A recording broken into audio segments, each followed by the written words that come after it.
Doctor, Sí. disculpe, quería comentarle algo.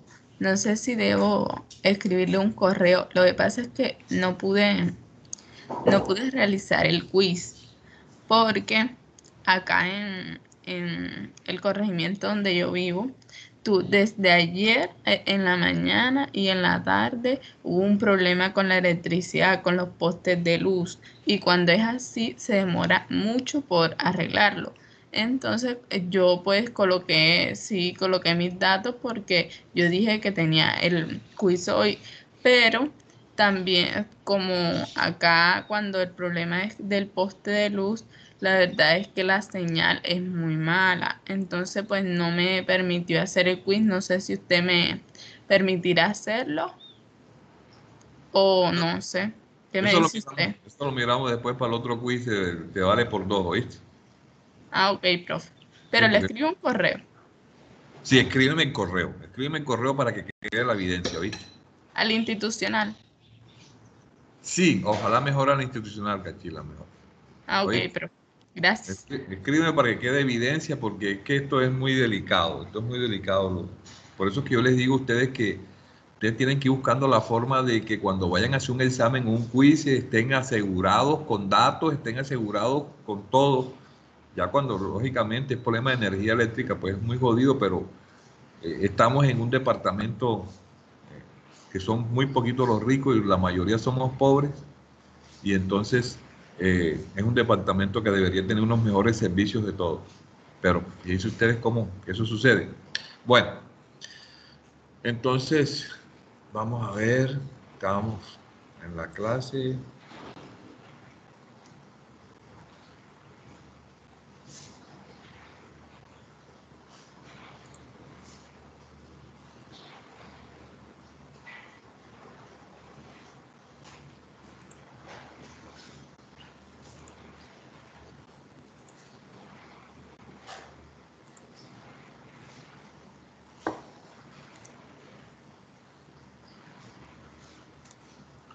Bueno, entonces ahí miran bien. Sí, profe.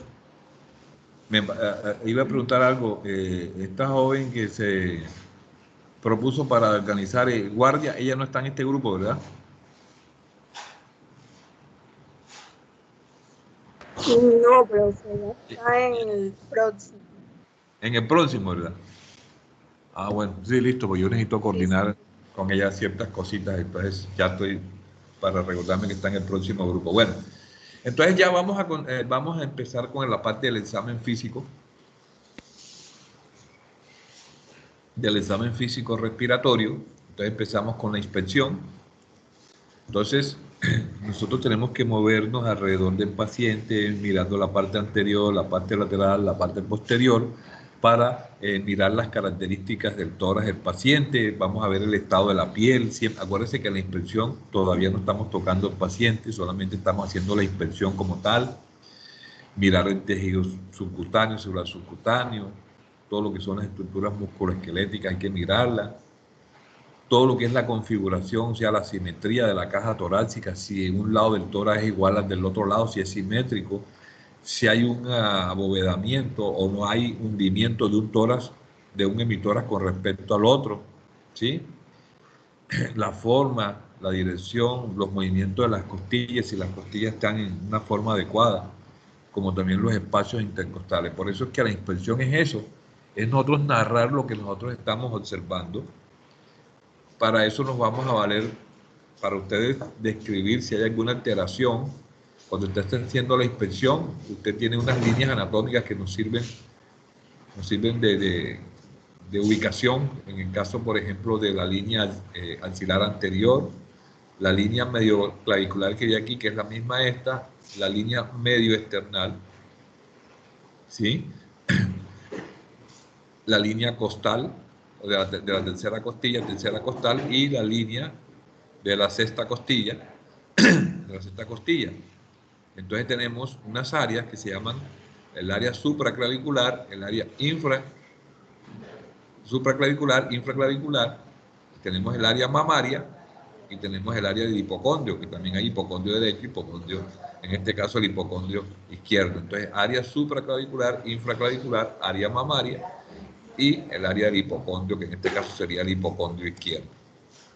En la parte posterior también nos podemos ubicar, y es importante esto que ustedes ubiquen aquí, porque cuando hablemos de percusión y hablemos de ocultación, hay unos sitios específicos donde se puede ocultar mejor, sobre todo en la parte posterior. Entonces tenemos una línea vertebral media posterior, que es esta línea media posterior. Luego de la línea media encontramos unas líneas a los lados, que son esas líneas verdes, que son las líneas paravertebrales, porque esta es la línea vertebral y esta es la línea paravertebral. Luego tenemos las líneas escapulares. Ustedes saben que la escápula, aquí está la escápula, este es el borde interno de la escápula de este lado y este es el otro borde interno de la escápula. Y por último, la línea más hacia afuera, que es la línea medio escapular, que pasa por toda la mitad de la escápula. ¿Por qué es importante esto? Porque cuando nosotros vamos a ocultar al paciente, ahora que hablemos de ocultación, incluso de percusión, los sitios donde mejor se escucha el sonido pulmonar es en el área comprendida entre la línea medio vertebral y la línea que nosotros hablamos aquí, que es la línea escapular, o sea, esta línea escapular que tenemos aquí, o sea, el borde interno de la escápula, entre el borde interno de la escápula y la línea vertebral media, en este espacio aquí es donde mejor podemos ocultar y donde podemos hacer una mejor percusión, lo mismo que debajo de las escápulas, debajo de ambas escápulas. Y las líneas laterales, que son la axilar anterior, la media y la axilar posterior. Bueno, hay que establecer el tipo de tórax, ¿sí? Pero es importante tener en cuenta, y como vamos a verlo más adelante, que la forma del tórax o la configuración también depende de la columna vertebral del esternón y las costillas, porque si hay alteraciones en la columna, eso invariablemente me va a producir alteraciones en la conformación del tórax, lo mismo que si las costillas o el esternón está afectado. Pero acuérdense que normalmente lo que se habla en anatomía, el tórax es simétrico y está en la relación con el tipo de constitución de la persona. Acuérdense que con el tipo constitucional, y eso lo hablamos en la clase pasada, y habíamos visto que la persona puede ser normolíneo o puede ser brevilíneo, que es un tórax corto y ancho, o longilíneo, que es un tórax angosto y largo. Entonces, de allí nosotros podíamos definir, de acuerdo, haciendo solamente la inspección del paciente, definir las características del tórax. Bueno, y también incluye la inspección de la tráquea, sí.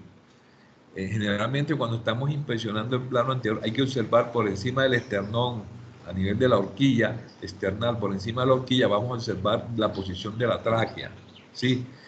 La tráquea siempre debe estar en la línea media. Si nosotros estamos observando, la tráquea siempre debe estar en esta zona, en toda la línea media, no puede estar desplazada hacia un lado derecho o hacia el lado izquierdo.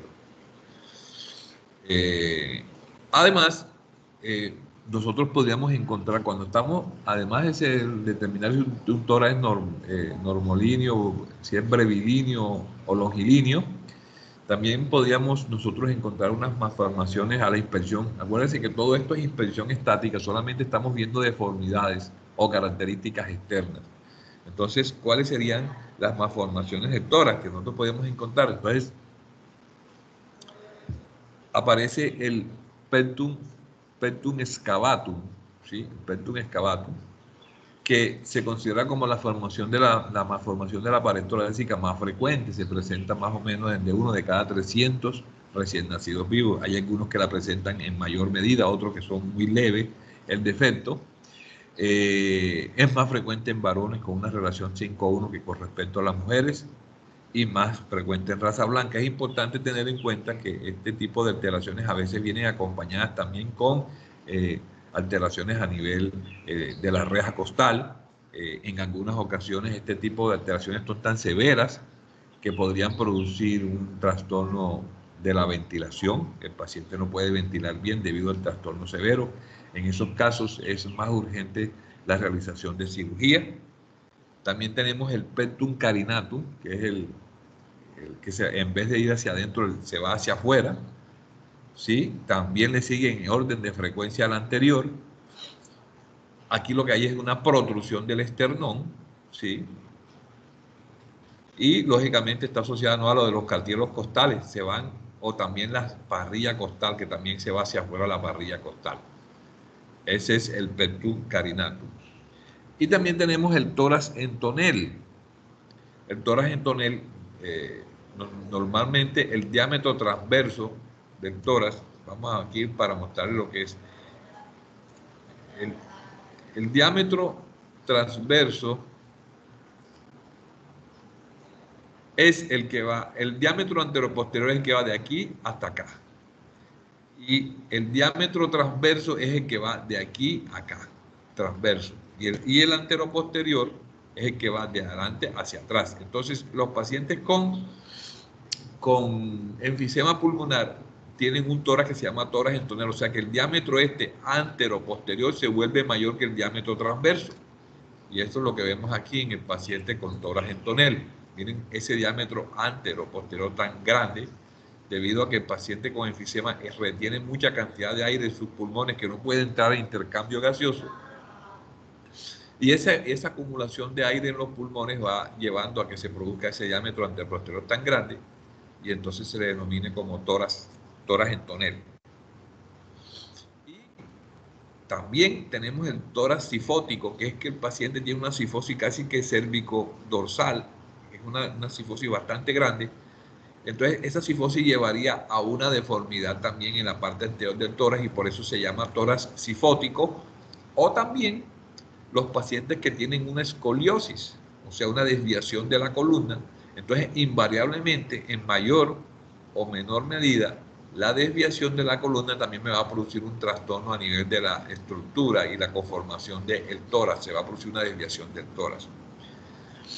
En algunas ocasiones, oígase bien, esa desviación es tan grande de la columna que ya comienza, al producir esa desviación de la columna, produce un trastorno a nivel del tórax, y eso altera invariablemente la ventilación. Entonces la persona no puede tener una buena ventilación y habría que hacer una corrección quirúrgica, porque es muy difícil que la persona haga su proceso de ventilación en forma adecuada.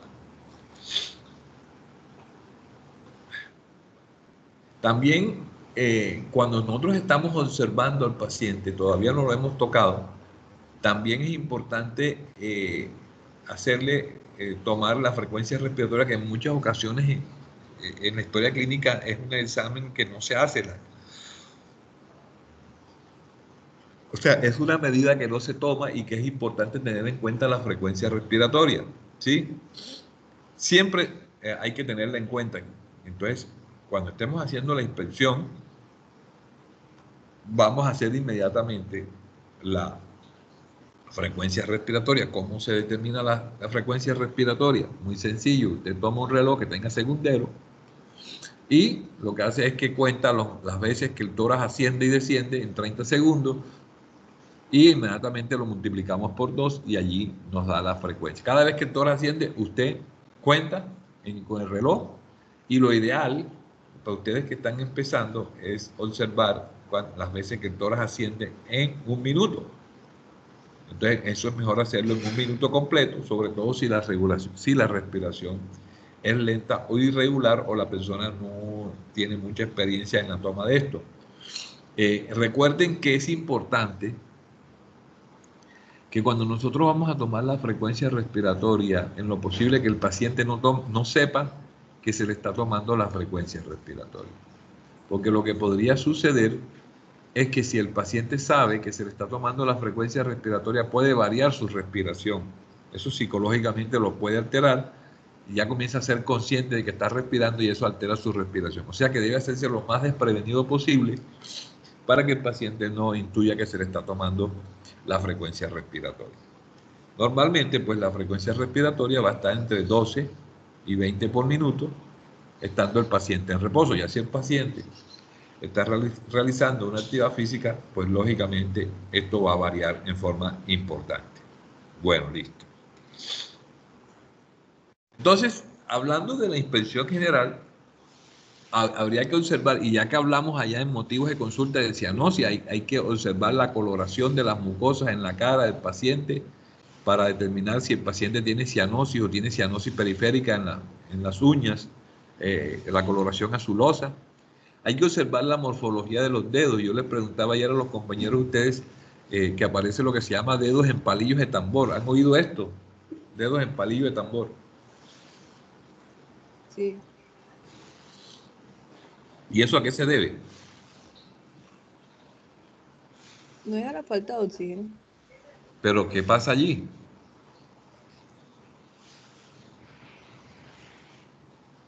Lo mismo que silencio total, lo mismo que ayer. Entonces yo les puse la tarea que me averiguaran dedos en palillo de tambor, a qué se debe, en qué patología se presenta y qué significa eso. ¿Oyeron?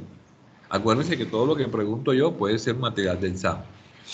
Ahora, en la facie, la cara del paciente puede ser facie azulosa, o sea que es cianótica también, característico del paciente en EPOC, pero específicamente con bronquitis crónica, es un paciente que está mal oxigenado.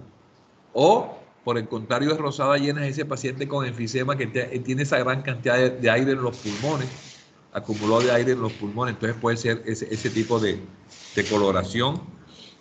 En esa inspección general, que también es estática, todo lo que estamos hablando hasta ahora es inspección estática, también vamos a ver cicatrices que tenga el paciente en el tórax y que pueden ser secundarios a cirugías pulmonares o cirugías cardíacas o secundarias a traumas o accidentes. Hay que definir el tipo de cicatriz que presenta el paciente. En el caso, por ejemplo, en el hombre hay que definir si hay ginecomastia, o sea, si es un solo lado, un unio bilateral, que puede ser secundario a trastornos hormonales o a medicamentos que puede llevar a la ginecomastia. Y si hay algún tipo de circulación que no debería estar a nivel del tórax, lo que se llama circulación colateral, que generalmente esas circulaciones colaterales se presentan cuando hay procesos obstructivos a nivel de la vena cava, o sea, el síndrome de la vena cava. Entonces, allí es observando. Acuérdense que también dentro de la inspección estática están las deformidades que ya habíamos comentado, en las cuales tenemos la bilateral, que es en ambos hemitoras se presenta el tórax en tonelo en enfisema, que ya habíamos explicado, en el cual se aumenta el diámetro anteroposterior. En paralítico, en raquitismo y tuberculosis, que es todo lo contrario. En el paralítico, el diámetro anteroposterior está muy disminuido, o sea, el paciente tiene el diámetro anteroposterior muy delgadito. O, ya que habíamos hablado, el pectum excavatum, ese pectum excavatum que yo les dije, o sea, en algunas ocasiones puede ir con atrofia del diafragma de tipo congénito.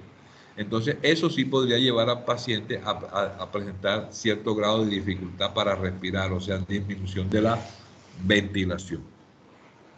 Y el otro, que es el pectum carinatum, o sea, el pecho tiene una saliente a nivel del esternón, se va hacia afuera, que en algunos libros usted lo puede encontrar como tórax en quilla. ¿Y por qué se llama quilla? Acuérdense que ustedes saben cuál es la quilla de un barco.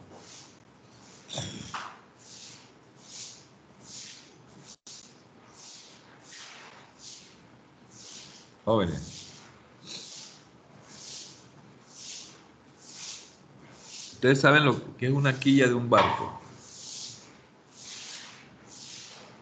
¿Me escuchan? Esa no es como la base, profe. ¿Cómo? Como la base, pues donde se construye, donde se sostiene. No, no. La quilla es la parte más anterior del barco. Es un borde que tiene el barco en la parte anterior que sirve para romper la ola. Es una saliente. ¿Sí? De ahí viene el nombre de tórax en quilla, porque el tórax tiene una saliente como la quilla del barco. Para que no se les olvide nunca, tórax en quilla o pectum carinatum. Y se llama carinatum también porque carin viene de paloma, porque dicen pecho de paloma. La palomita tiene una saliente también en el pecho. De allí el nombre de pectum carinatum. Y el otro que habíamos hablado también es el tórax cifoescoliótico, de la cifoescoliosis, que ya lo habíamos mostrado previamente. Pero entonces, continuando con la inspección general del paciente, entonces ahora vamos a analizar la dinámica o sea, la de movimiento. Acuérdense que hay una inspección estática, que ya fue todo lo que hablamos hasta aquí, y entonces ahora viene una inspección dinámica, en la cual en la inspección dinámica es importante que vamos a ver 4 cosas fundamentales: frecuencia respiratoria, profundidad en la respiración, tipo de respiración y ritmo. Entonces, en la inspección general dinámica, la frecuencia respiratoria, lógicamente usted ha tenido que tomar la frecuencia. Si está por debajo de 12, si está por encima de 20, es taquipnea. Si está por debajo de 12, es bradipnea. Eso por un lado, y ya determinamos frecuencia, que es movimiento. Pero también nos podemos percatar de la profundidad de la respiración. ¿Qué tan profunda es? Entonces, en ese caso, si la respiración es superficial, se llama hipopnea, y si es profunda, se llama batipnea. Generalmente la hipopnea, esa respiración superficial, está acompañada de taquipnea, o sea, es rápida pero superficial.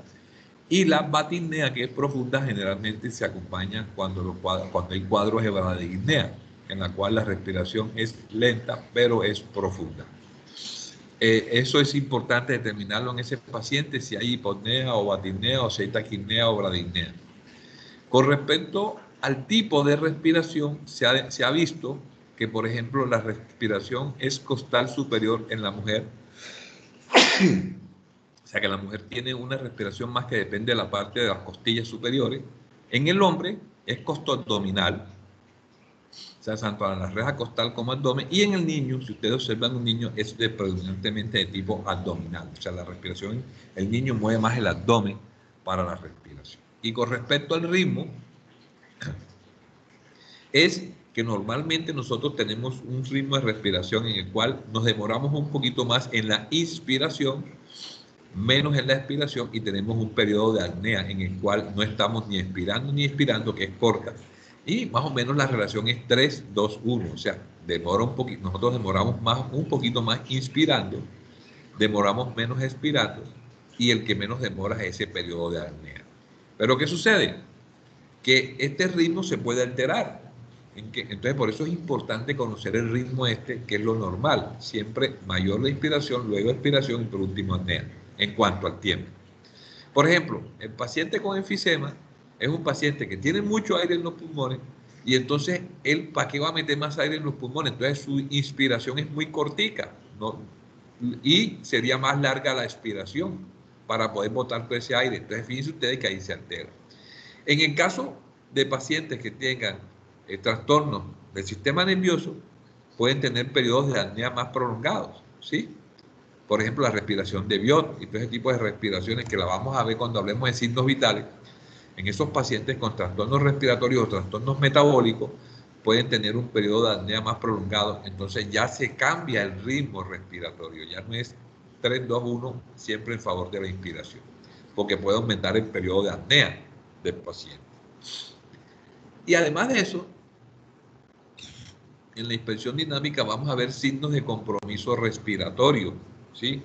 Entonces, dentro de los signos de compromiso respiratorio vamos a ver el aleteo nasal, que es el movimiento de las alas de la nariz que se puede presentar. Ese movimiento de las alas de la nariz se puede presentar en el caso, por ejemplo, de los pacientes con insuficiencia respiratoria. Es como utilizan esta modalidad accesoria de la respiración.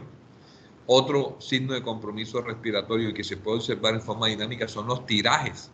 O sea, los tirajes son movimientos repetitivos que se presentan a nivel de la musculatura supraclavicular, a nivel por encima del esternón o incluso en intercostales, que nos están diciendo que el paciente tiene una dificultad respiratoria importante. O el estridor.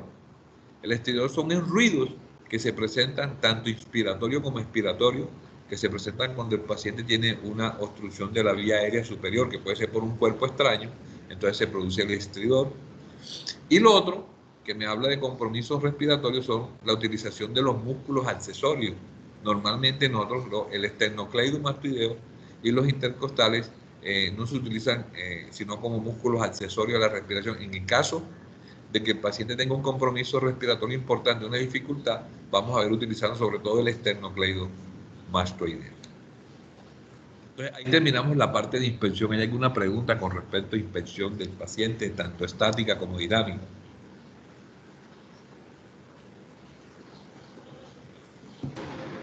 Parece que no, doctor, no hay. Listo, bueno, vamos a ver, continuamos. Entonces seguimos con palpación. Bueno, entonces la palpación del tórax es importantísima, como vamos a ver nosotros más adelante, porque nos vamos a percatar de situaciones importantes para determinar lo que nosotros encontramos en inspección, lo podemos corroborar, ¿sí?, en la palpación, o sea, lo podemos complementar con la palpación. Pero aquí, y como ya ustedes habían visto conmigo cuando hablamos de maniobras básicas de exploración, pues aquí en la palpación vamos a agregar sensibilidad, incluso podemos poner hasta temperatura porque estamos tocando. Si hay dolor, también vamos a agregar elasticidad o expansibilidad del tórax, que tanto se expande el tórax cuando nosotros lo tocamos, al hacer maniobras como vamos a ver más adelante. Y otra es las vibraciones vocales o frémitos. Acuérdense que ya habíamos hablado de frémitos cuando hablamos, por ejemplo, del paciente que presenta un soplo cardíaco por ejemplo, una estenosis valvular. Entonces se presenta ese frémito, que es la turbulencia del paso de la sangre a través de la válvula estenosada. Pues aquí vamos a hablar, son de vibraciones, que es lo mismo. Esas vibraciones también se palpan a nivel de la pared del tórax, y esas vibraciones se producen cuando nosotros hablamos. Si usted habla y se pone la mano en el pecho, usted va a sentir esas vibraciones. Y ahora más adelante les voy a explicar por qué es importante hacer una buena palpación de las vibraciones y comparar un emitórax con el otro emitórax. Es importante, si nosotros vamos a palpar, preguntar a la persona si previamente preguntarle si hay algún dolor específico, ¿sí?, en alguna parte del tórax, y vamos a empezar, vamos a dejar de último la parte dolorosa para que el paciente nos pueda colaborar en el examen, siempre dejando de último la parte donde el paciente presenta el dolor, siempre usando la punta de los dedos, todo lo que es estructura torácica, espacios intercostales. ¿Qué buscamos ahí? Inflamación, dolor, si hay asimetría, si hay abombamientos o retracciones, si hay dolor provocado cuando nosotros palpamos. Y inmediatamente vamos a tocar y vamos a determinar la cantidad y calidad de la masa muscular sobre la pared torácica. Las personas que tienen enfermedades crónicas, debilitantes, enfermedades desgastantes, son personas que van a tener pérdida de la masa muscular sobre la pared del tórax, casi que pierden completamente, incluso hasta el tejido celular subcutáneo, debido a que es un estado de evolución de una enfermedad crónica en la cual, por ejemplo, los pacientes con cáncer, los pacientes con tuberculosis, a veces hasta mal manejados la tuberculosis, son pacientes que pierden mucha masa muscular y pierden también el tejido celular subcutáneo, y eso lo podemos nosotros palpar a nivel del tórax. Y entonces luego tenemos que nosotros podemos palpar las vibraciones. En cualquier punto del tórax nosotros podemos palpar las vibraciones que produce el paso de aire a través de las cuerdas vocales, ¿sí? Eso se va a través de todo el árbol tráqueo-bronquial y se determina como una vibración vocal. Entonces, las vibraciones que se generan cuando yo hablo o yo canto, esas vibraciones pueden tener cambios con respecto a la edad. Cuando yo estoy palpando, la vibración puede ser mayor o menor dependiendo de qué. Por ejemplo, en los niños son menos intensas, ya que la voz de los niños es una voz muy aguda y menos fuerte. Entonces las vibraciones vocales son menores en los niños. Lo mismo que son menores en los ancianos, ¿sí? Son menos intensas porque la voz es débil y velada en los ancianos. En adultos son más intensas por ser la voz más grave y más fuerte, entonces son más intensas en el adulto, y sobre todo si es en el hombre, pues por tener una voz más grave, esas vibraciones se van a palpar con mayor intensidad. Entonces, para nosotros tocar, palpar y determinar las vibraciones vocales, tenemos que hacerla en los tres planos, anterior, posterior y lateral. La hacemos de arriba abajo en emitórax, después en el otro, y por último hacemos la palpación que se llama comparativa. Ahora les muestro en el dibujo. Si vamos, por ejemplo, a palpar, nos colocamos detrás del sujeto y le pedimos a la persona que diga 33. Cada vez que sientan que la mano lo palpa, que diga 33 y nosotros vamos evaluando cómo se siente la vibración en nuestra mano entre un emitoras y el otro. Aquí vemos, podemos palpar en la parte anterior o en la parte posterior, incluso en la parte lateral. Aquí le decimos al paciente cuando lo tocamos que diga 33, luego pasamos a este lado, 33, luego aquí y así en forma comparativa. ¿Qué podría suceder?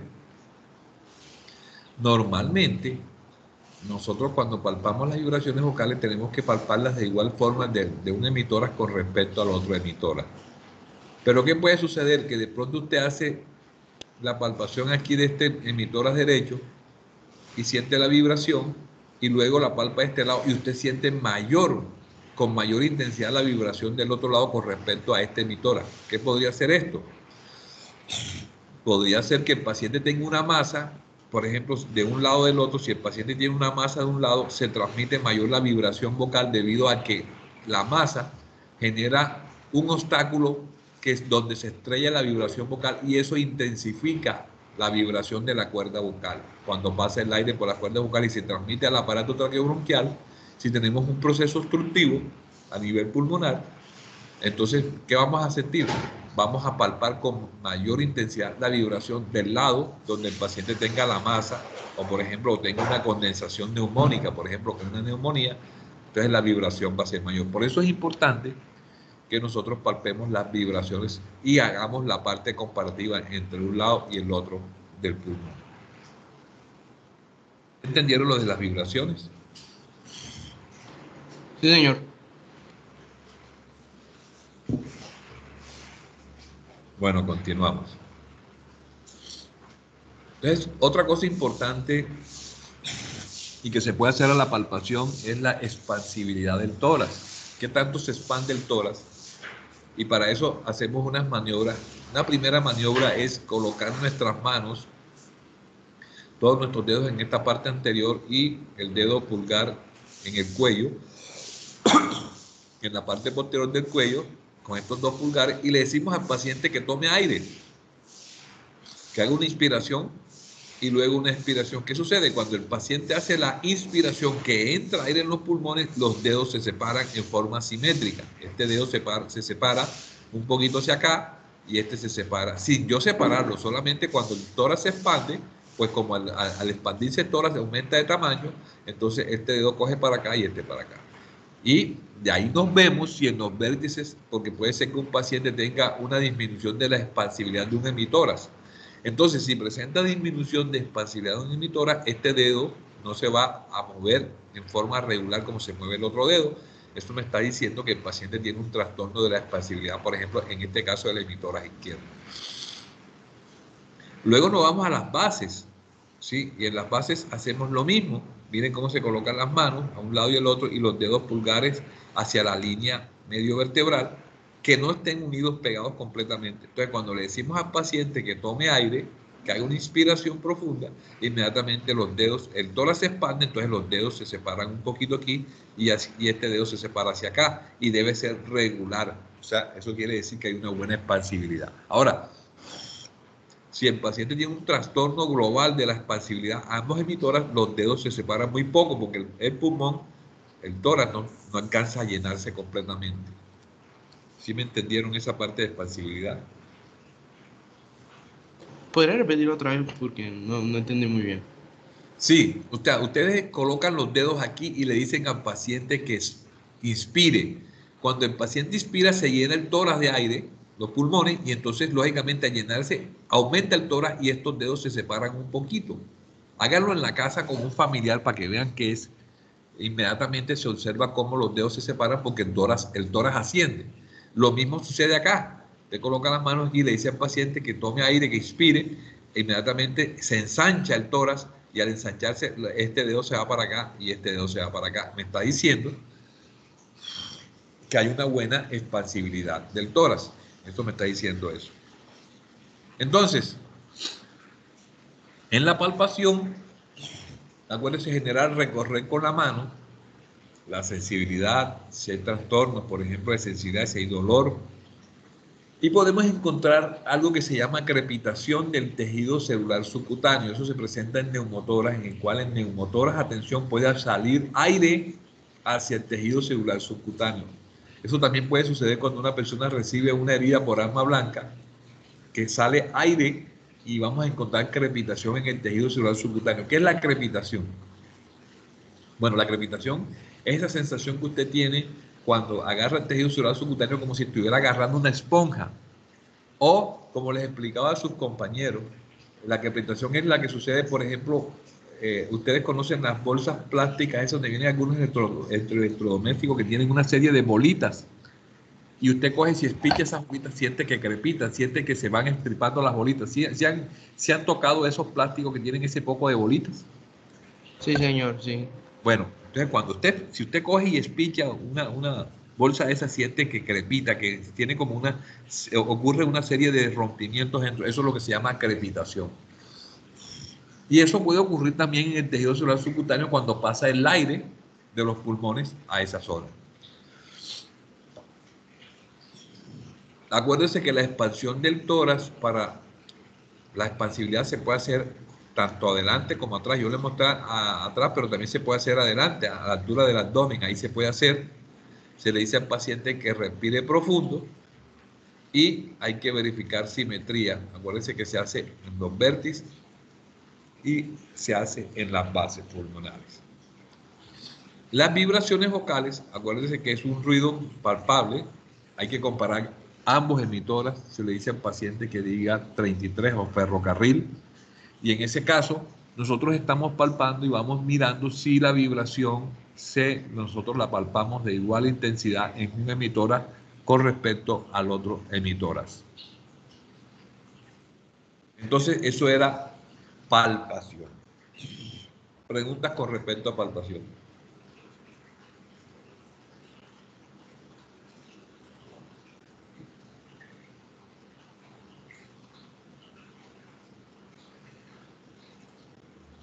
Jóvenes. Pues yo no tengo preguntas, profe. Listo, entonces vamos a ver la percusión. Ya nosotros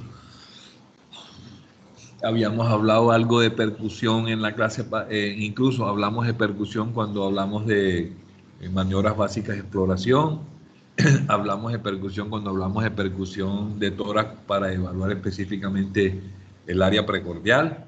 Ahora vamos a hablar de percusión general cuando nosotros percutimos el tórax. Ya aquí hay cosas que las vimos, esas cosas las vimos cuando hablamos de percusión, que era una dígito digital, que eso se transmite un sonido que nosotros escuchamos y eso se debe a la sonoridad del pulmón. ¿Sí? Cuando nosotros golpeamos con el dedo hay una resistencia y lógicamente esa resistencia al dedo cuando nosotros golpeamos es lo que me produce el sonido de percusión. Es la más utilizada, la dígito digital, que los caracteres fundamentales del sonido, y esto es un repaso de la parte general de percusión. Nosotros vamos a percutir lo que es intensidad, el tono o el timbre, y que eso depende del área que nosotros estamos percutiendo. Si nosotros estamos percutiendo donde hay bastante aire, va a tener una mayor intensidad y un mayor timbre. Si nosotros estamos percutiendo una zona que tenemos un órgano sólido o tenemos líquido, entonces va a disminuir la intensidad y va a disminuir el timbre y el tono. Eso es más que todo las condiciones generales de la percusión. Pero entonces vamos a hablar de la percusión o sonoridad. Vamos a evaluarla en los tres planos, en el plano anterior, en el plano posterior y en el plano lateral. Acuérdense que siempre hay que hacerla en los tres planos. Entonces, en el primero y segundo espacios, ya sea del lado derecho o del lado izquierdo, es donde vamos a encontrar la mayor sonoridad. Vamos a mostrar el dibujo. Primero y segundo espacios, vamos a encontrar la mayor sonoridad. Hay algo que hay que tener en cuenta con respecto al plano anterior, que en el segundo y tercer espacio en la mujer puede aparecer submate o mate por la presencia de las mamas. Entonces en las mujeres por la presencia de las mamas, puede variar ese sonido cuando nosotros percutimos segundo y tercer espacio. Ya en la tercera costilla y tercer espacio izquierdo, que es este, tercera costilla y tercer espacio, ¿qué vamos a encontrar? Entonces vamos a encontrar submate, porque aquí ya vamos a encontrar la presencia del corazón en esta zona. Muy bien. Y en el cuarto y quinto espacio derecho, submate por la presencia del hígado. Cuarto y quinto espacio, porque aquí va, ella va de aquí va hacia acá. O sea, acuérdense que las costillas van en esta dirección, diagonal. Entonces, cuarto y quinto espacio intercostal del lado derecho ya va a comenzar a ver submate o matidez debido a la presencia de ¿qué? Del hígado. Reborde costal izquierdo. Vamos a buscar el reborde costal izquierdo. Aquí todo es el reborde costal izquierdo. Vamos a encontrar un sonido que se llama timpánico debido a que ahí está la cámara gástrica, específicamente en un espacio que se llama el espacio semilunar de Traube, que yo les pregunté a los compañeros de ustedes si habían visto el espacio semilunar de Traube en anatomía y me dijeron que no. ¿Ustedes lo vieron? Esa parte anatómica del espacio semilunar de Traube. Yo no, profe. No. No, profe. No. Listo. Entonces yo le dije, investíguenme el espacio semilunar de Traube, que tiene que ver mucho, es una posición, es un área que está delimitada hacia la izquierda con el vaso, hacia arriba por el corazón, hacia abajo con el estómago y hacia la derecha con el lóbulo hepático derecho. Entonces queda la cámara gástrica en ese sitio y allí, entonces si ustedes miran, en ese reborde costal izquierdo es hipersonoro por el espacio semilunar de Traube, específicamente por la cámara gástrica, por el estómago. Entonces nos vamos acá al dibujo. Lado izquierdo, ya en el lado izquierdo, en la tercera costilla, comenzamos a tener submatidez y matidez debido aquí a la presencia de la cámara, en este caso, a la silueta cardíaca.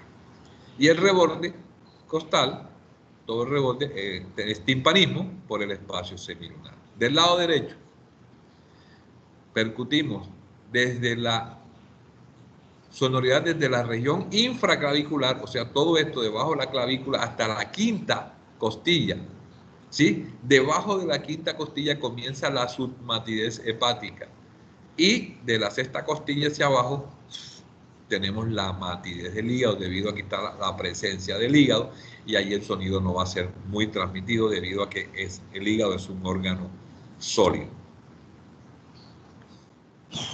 Plano posterior.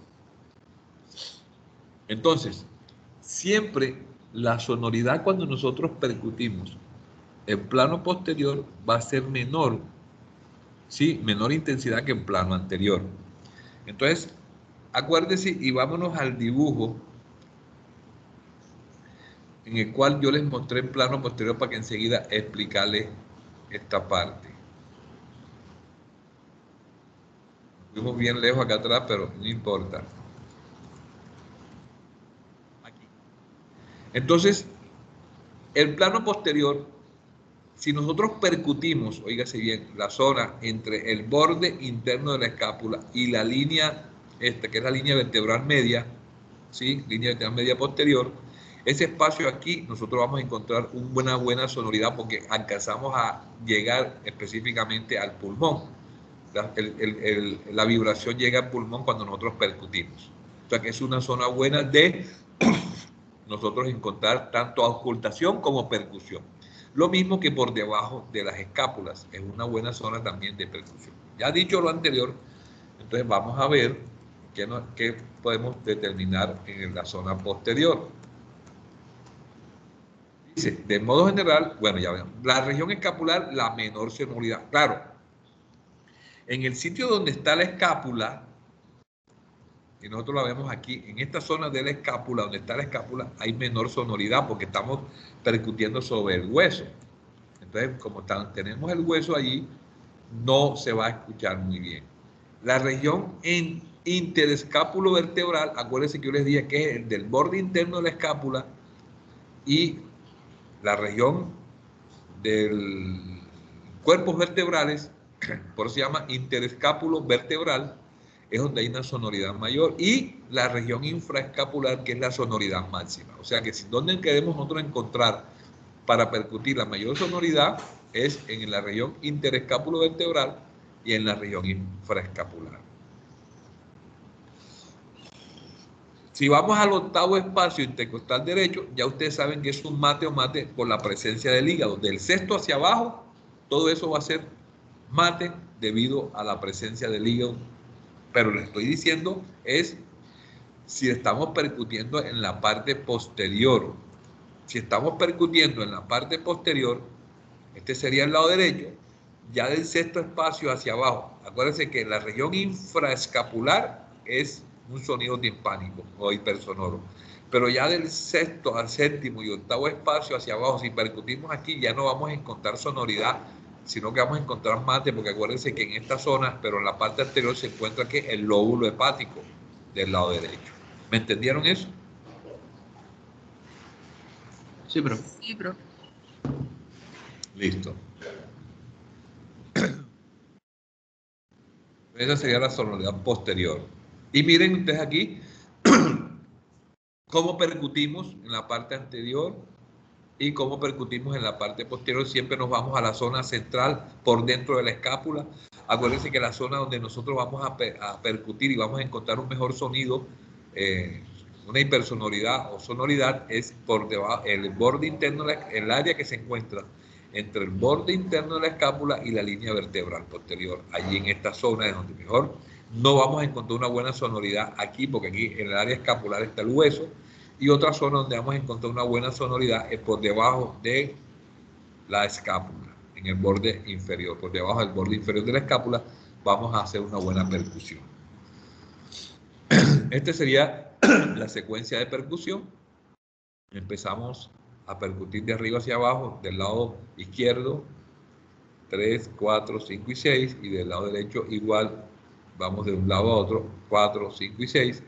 Y en la región posterior podemos empezar de un lado y pasamos al otro, luego aquí pasamos al otro, luego bajamos a este y seguimos a este lado, luego bajamos a este y seguimos aquí, luego bajamos a este y seguimos aquí, y por último llegamos a más externo y llegamos hasta abajo, y aquí llegamos hasta abajo, las bases pulmonares. De esa forma es como nosotros vamos a percutir.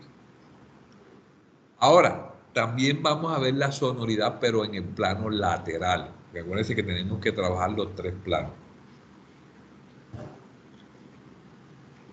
Entonces, para trabajar, aquí la sonoridad es intensa en el plano lateral. Ahora, en el lado derecho disminuye hacia abajo, acuérdense.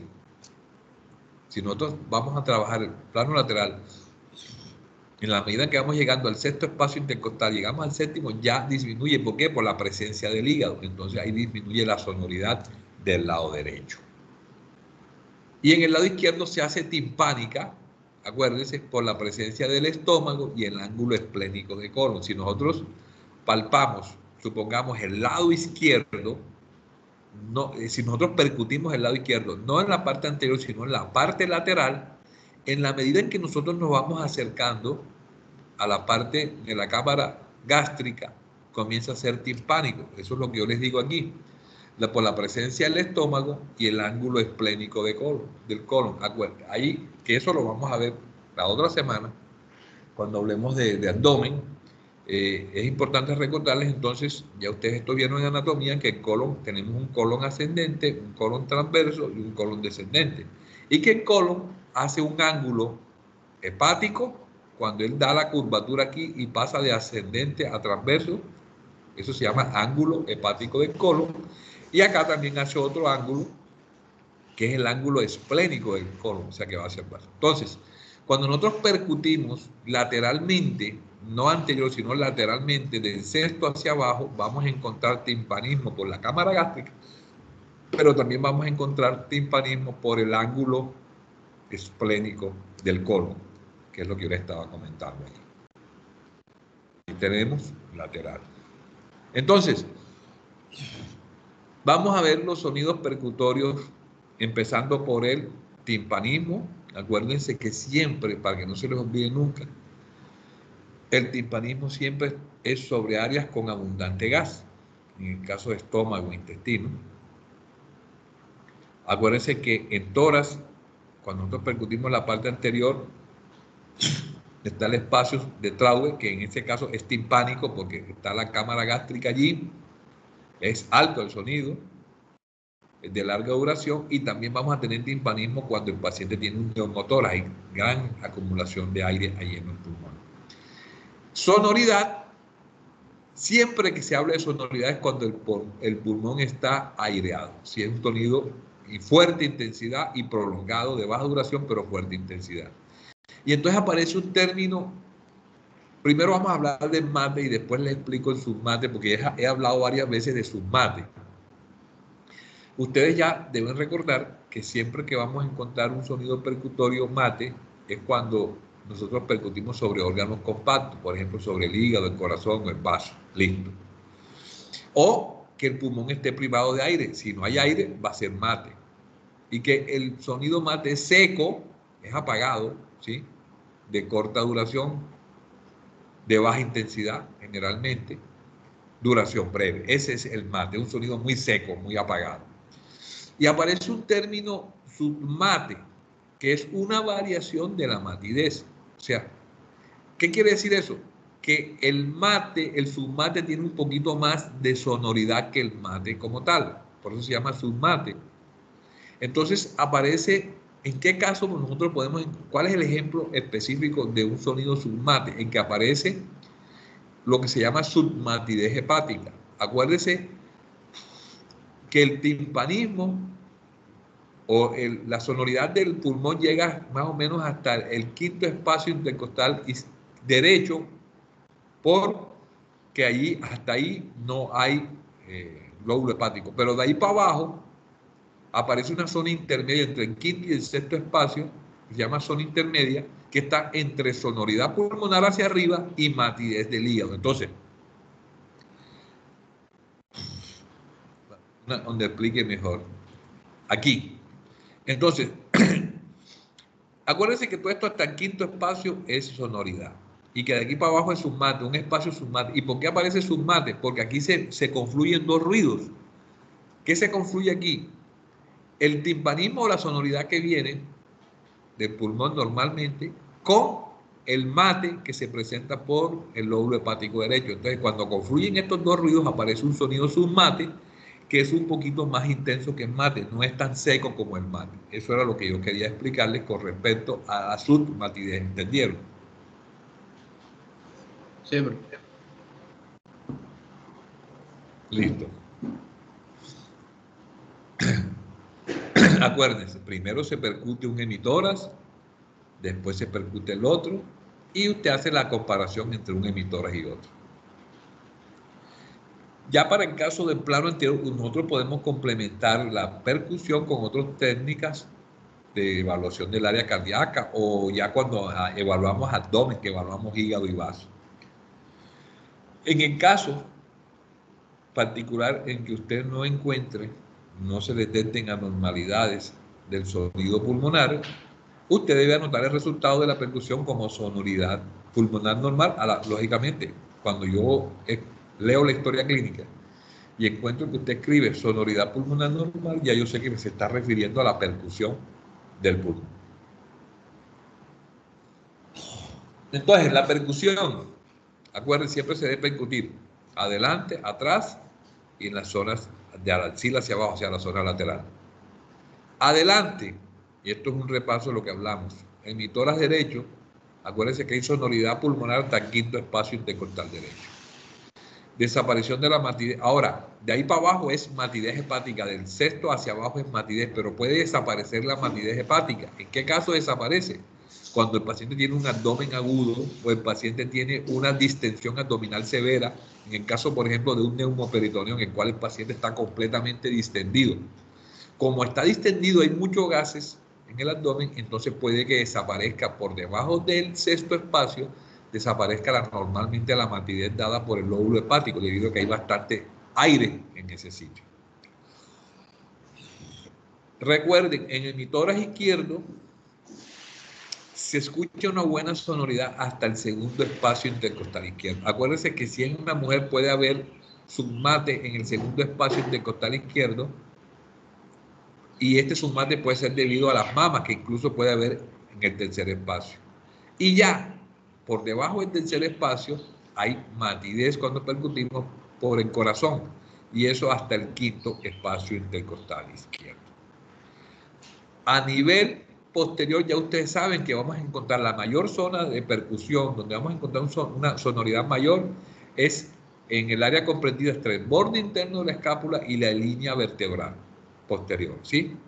Y por debajo de la escápula. Si en esa zona encontramos matidez, quiere decir que lo más probable es que el paciente tenga un derrame pleural, porque yo les dije que en esas zonas, en el borde interno de la escápula, en el área entre el borde interno de la escápula y la línea vertebral posterior, debe haber una buena sonoridad al percutir, lo mismo por debajo de la escápula. Si nosotros encontramos matidez en ese sitio, quiere decir que ya eso fue reemplazado el aire por líquido, entonces puede ser un derrame pleural. Y a nivel axilar, o sea, el borde lateral, le decimos al paciente que se coloque la mano sobre la nuca para que levante la mano para poder percutir. Y comenzamos a percutir, aquí me equivoqué yo, no es línea medio clavicular, sino línea medio axilar. Miren ustedes que aquí estamos trabajando es en la línea medio axilar, comenzamos a percutir en esa zona. Línea medio axilar.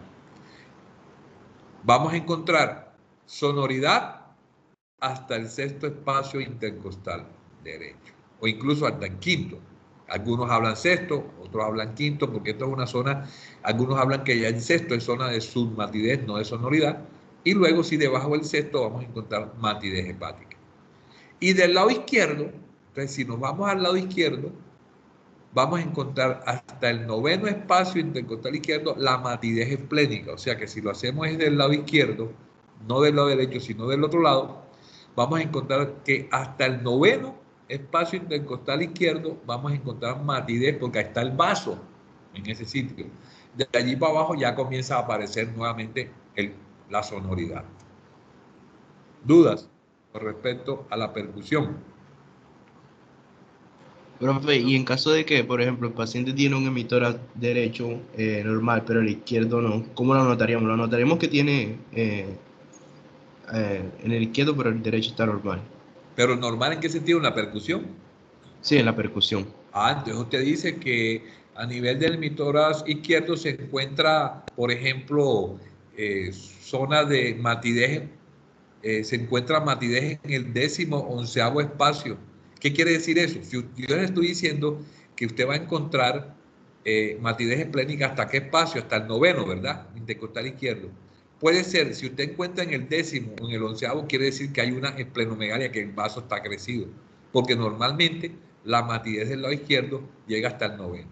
Ahora, en el caso también de que del lado derecho, por ejemplo, hay una emitora derecho sonoridad pulmonar hasta el quinto espacio intercostal y como yo les dije, puede desaparecer la matidez del hígado. Entonces usted tiene que explicar, hay desaparición de la matidez hepática por debajo del sexto espacio intercostal derecho.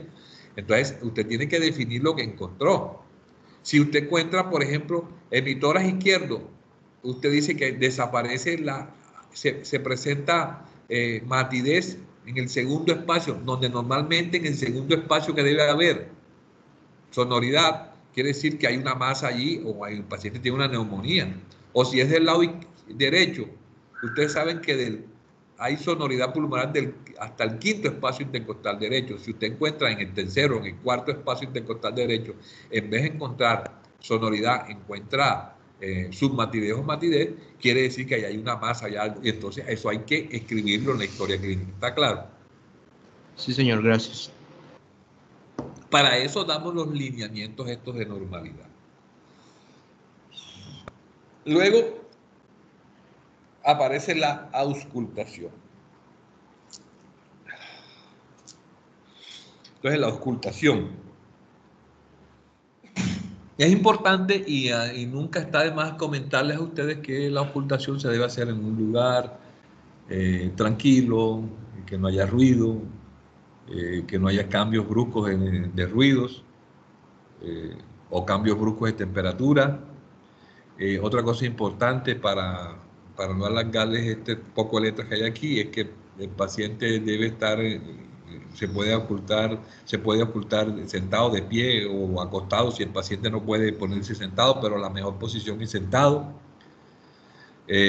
Nunca debemos hacer la auscultación. Acuérdense que la auscultación a nivel pulmonar, como los ruidos pulmonares son sonidos agudos, siempre se hace la auscultación con el diafragma del fonendoscopio. Nunca debemos colocar el diafragma si hay ropa de intermedio. Siempre debe tener el tórax desnudo para poder hacer una buena auscultación, porque si hay ropa y si es de seda se puede producir sonido y eso puede confundirse con ruidos respiratorios que sean anormales, siendo que no son anormales. Eso con respecto a los principios generales. Yo les he dicho entonces siempre utilizar la diafragma, porque son sonidos de alta intensidad, de tono alto. ¿Qué se le debe decir a la persona? Que respire de forma regular y nosotros nos vamos a concentrar en esos ruidos respiratorios normales. ¿Cuáles son los principales elementos que vamos a evaluar cuando nosotros estamos evaluando o, en este caso, auscultando los ruidos pulmonares? El murmullo vesicular. Vamos a ver el ritmo, intensidad, tono y el timbre, pero específicamente vamos a ver varios ruidos. Entonces, ¿cuáles son? Vamos a basarnos en los ruidos respiratorios normales. Los ruidos respiratorios normales vamos a encontrar el soplo glótico, el murmullo vesicular y la respiración broncovesicular, que es el mismo paso, oígase bien para que me entiendan bien, esta parte, es el mismo paso del aire, lo que pasa es que en la medida que va pasando en el sitio anatómico donde se oculta va a cambiar de nombre. Entonces, lo primero que encontramos es el soplo glótico, es el mismo laringo traqueal, o sea, es respiración traqueal. Y aquí lo vemos, miren, aquí los dibujos ustedes entienden mejor. Esta es la respiración, este es el soplo laringotraqueal, ¿a qué obedece el soplo laringotraqueal? Ese soplo laringotraqueal obedece al paso del aire a través de la tráquea, ¿sí? Y por eso se determina tanto inspiratorio como expiratorio. Miren ustedes aquí, al pasar el aire por la tráquea me produce un sonido y cuando sale me produce otro sonido. Y es un sonido de alta intensidad. Cuando pasa el aire a través de la tráquea, que es un tubo semicerrado, virtual, del cual cuando pasa el aire se abre y luego se cierra nuevamente. Entonces, ese es el soplo laringotraqueal. Ustedes lo pueden hacer fácilmente en la casa. Colocan el diafragma en toda la zona de la tráquea de un familiar y ustedes van a evidenciar cómo se escucha ese soplo laringotraqueal. Ahora, si ese sonido sigue bajando y nosotros llegamos por debajo de la clavícula o entre ambas clavículas, vamos a encontrar la respiración broncovesicular, que es un sonido ya un poquito de más baja intensidad, y si nos vamos más abajo, en la parte anterior ya encontramos el murmullo vesicular, que es el ruido comúnmente normal, que es el paso del aire a través de los alveolos, de los bronquiolos terminales a los alveolos. Si eso, y entonces eso se llama respiración broncovesicular, que es el ruido laringotraqueal o soploglótico y el murmullo vesicular, que en algunos hablan de el respiración broncovesicular, que es lo mismo. Ahora, si nos vamos a la parte posterior, ese soplo laringotraqueal lo podemos auscultar en la parte cervical, en la vértebra cervical, en toda la zona cervical, segunda, tercera vértebra cervical, ahí en esa zona podemos auscultarlo. Y la broncovesicular un poco más abajo, donde terminan las cervicales y empiezan las torácicas. Y al final, donde yo les dije que se oculta mejor, vuelvo y les repito, a nivel posterior, donde se oculta mejor es entre el borde interno de la clavícula y la línea vertebral posterior. Ahí en esa zona vamos a encontrar el murmullo vesicular. Entonces, esos son tres ruidos que nosotros vamos a encontrar cuando nosotros vamos a auscultar los pulmones, ya sea en la parte anterior o posterior, pero que, como les digo, es el mismo paso del aire que depende de la zona donde pasa, me va produciendo ese tipo de sonido. Entonces, con respecto a la auscultación, para centrar ciertas cositas, acuérdense que el murmullo vesicular es un ruido normal. ¿sí? Y debemos hacerlo siempre simétrico, o sea, tanto de un pulmón como del otro lado del pulmón. Incluso en el mismo pulmón vamos evaluando ese murmullo vesicular de un lado a otro. Le decimos al paciente que inspire y lo escuchamos tanto en inspiración como expiración. Acuérdense que el soplo laringotraqueal solamente es colocar el diafragma del fonendoscopio, colocarlo donde, en la tráquea, y ahí se va a escuchar el paso del aire por cuerdas vocales. Acuérdense que este es de tono alto y es tanto inspiratorio como expiratorio. Y ya el bronco vesicular, que es entre las dos clavículas, podríamos, o a un lado o entre ambas clavículas, ahí vamos a escuchar este ruido que es el mismo paso del aire. Con respecto a la auscultación, es importante en la auscultación, así como nosotros auscultamos, así como nosotros palpamos cuando el paciente habló, y lo que palpamos fue la vibración de las cuerdas vocales, ahora vamos a hacer otro ejercicio que es auscultación de la voz. Entonces, en vez de palpar con la palma de la mano el tórax del paciente, lo que vamos a hacer es auscultar. Colocamos el fonendo en un sitio específico, ya sea en la parte anterior, lateral o posterior del tórax, y le decimos al paciente que hable, que diga una palabra, que diga por lo menos el mismo 33 o que diga otra palabra. Normalmente, óigase bien, cuando nosotros colocamos el fonendo y le decimos al paciente que diga una palabra, que hable, no debe ser nítido, o sea, en el momento en que yo estoy oyendo con el fonendo, no debo escuchar nítido lo que el paciente está diciendo. Eso es lo normal. Se escucha como borroso, ¿sí? Cuando el paciente dice 33, se escucha borroso. Ahora, puede suceder lo siguiente, óigase bien. Si usted está ocultando y usted encontró que en esa parte del pulmón no fue nítida, pero usted llega a otra parte del pulmón y ya aumenta en intensidad, quiere decir que eso no es normal. O sea, que aumente en intensidad con respecto al primer área donde usted evaluó, ya hay aumento de intensidad, eso se llama broncofonía. Cuando es muy intenso, el sonido que se transmite como auscultación de la voz cuando la persona habla, y ese sonido es más intenso en un lado que en el otro, eso se llama broncofonía. Pero si además de eso, usted está auscultando y le entiende claramente, óigase bien, le entiende claramente al paciente lo que está diciendo, eso se llama pectoriloquia, si le entiende claramente. Y si es más, usted le dice al paciente que no diga duro, sino que haga cuchicheo de la palabra, que la diga muy bajito, y usted al mismo tiempo entiende, eso se llama pectoriloquia áfona. Entonces, lo que es la broncofonía, la pectoriloquia y la pectoriloquia áfona son signos característicos de condensación. O sea, ahí hay pus, ahí hay condensación con un bronquio permeable, porque el bronquio es capaz de llevar la información hasta allá, pero en ese sitio ahí se queda. ¿Por qué? Porque hay una condensación. Eso quiere decir, de pronto, en un paciente con una condensación neumónica, que hay pus, se va a presentar el paciente broncofonía, pectoriloquia y pectoriloquia áfona. No sé si me entendieron esta parte. No muy bien, doctor, sinceramente. Bueno, explico nuevamente. Usted va a colocar su fonendo supongamos usted va a evaluar el emitoras derecho. Y comienza de un lado a otro. Acuérdense que yo les dije una técnica, primero empieza de un lado, después el otro, y va bajando, y así va hasta que oculte todo el emitoras. Entonces usted pensó en el emitoras derecho y usted encontró que en la parte más derecha del emitoras, usted ocultó allí, le dice a la persona que hable, bien, se escucha normal, pero después cuando ocultó en otro lado del emitoras, usted encontró que ya eso se escucha más fuerte, lo que está diciendo el paciente, y usted lo está ocultando. Y además, si se escucha más fuerte, eso se llama broncofonía con respecto al anterior, que era normal. Pero si además de eso se entiende lo que el paciente dice claramente, eso se llama pectoriloquia. Y si usted le dice al paciente que lo diga en forma muy bajita y usted entiende, se llama pectoriloquia áfona.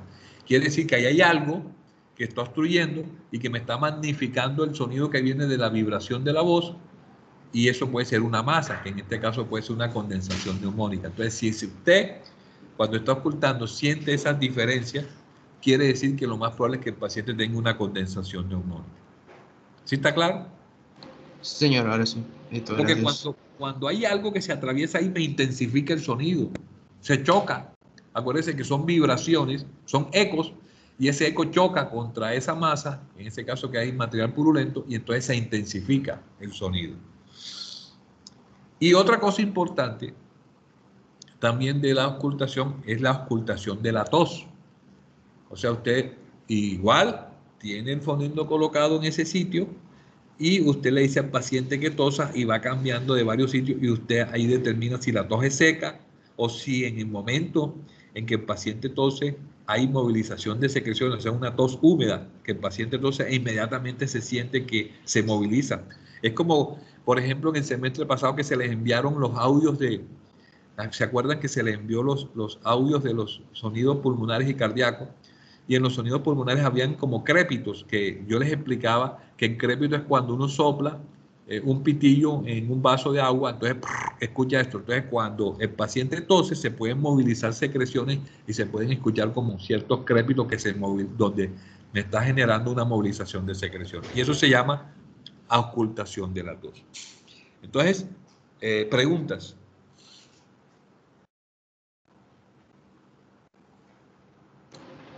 No, profe, No, por lo menos yo no. Listo. Bueno. Entonces, continuamos. Listo. Ya yo creo que aquí en esta parte terminamos la clase. ¿No tienen alguna duda con respecto a lo que hablamos? ¿Entendieron todo la clase, todo el proceso? Listo. Ellos dicen que entendieron. Vamos a ver el listado. Babilonia.